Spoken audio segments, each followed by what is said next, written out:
Kinausap ni Doc RJ si Zoe dahil narinig niya ang pinag-uusapan ni Zoe at ang kanyang mami Moira tungkol sa hard drive. Pilit pinapaamin ni Doc RJ si Zoe kung si Moira nga ang dahilan ng kanyang aksidente sa hagdan, kaya nawala ang memorya niya. Si Zoe, imbis na umamin, ay dinala na lamang sa iyak at yakap ang ama na nakikitaan ito ng pagiging guilty. Hindi na magawang tanungin pa ni Doc RJ si Zoe at alam niya na pinagkakaisahan talaga siya nila Zoe at Moira. Walang nagawa ang doktor kundi maglabas na lamang ng sama ng loob at pagdududa sa mag-ina niya sa kaibigan niyang si Ray. Samantala tumawag na si Reggie para ipaabot ang good news na na-retrieve niya na ang laman ng hard drive.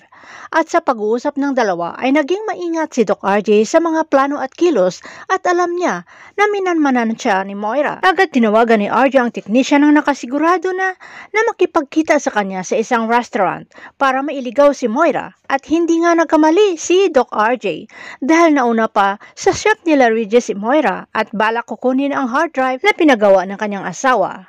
Dahil wala si Reggie ay dinampot ni Moira ang isang hard drive na may sticker na tanyag. Ito na ang sadya niya.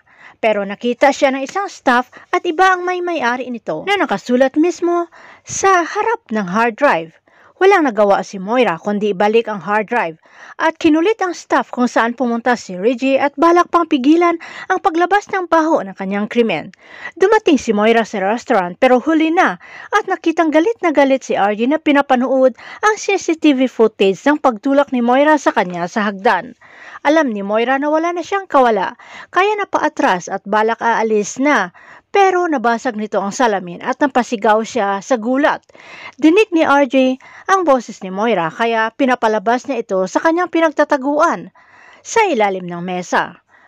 Pero kung tuso si Moira ay naisahan pa rin siya ni Doc RJ nang biglang nag-ring ang telepono ni Moira na tinawagan ni RJ si Moira.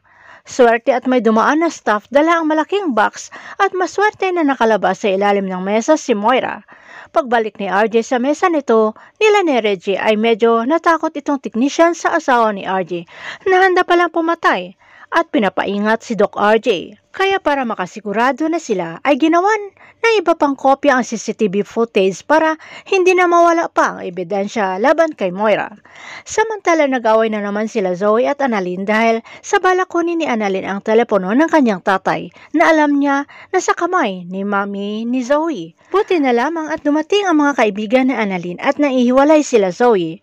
Nang bumalik si Annalyn para kausapin si Zoe na umamin na lamang sila na si Moira nga nagtulak sa tatay niya RJ sa hagdan, ay narinig na kausap ni Zoe itong si Moira at narinig mismo ang sabi ni Zoe na kapag mapanood ni daddy niya ang CCTV footage ay malaman na ang mami niya ang nagtulak sa daddy niya sa hagdan. Galit na galit si Annalyn sa narinig. Magsisinungaling pa sana si Zoe na hindi ang mami niya ang kanyang kausap pero parang leon sa galit si Annalyn ang hinablot ang sipi ni Zoe at nakita nga na si Moira ang kausap niya ngayon lamang. Sukol na sila Zoe at Moira sa krimen ang ginawa. Ano kaya ang hakbang na gagawin ni RJ ngayong alam niya na ang katotohanan? Abangan na lang natin ang susunod na episode dito sa Abot Kamay na Pangarap.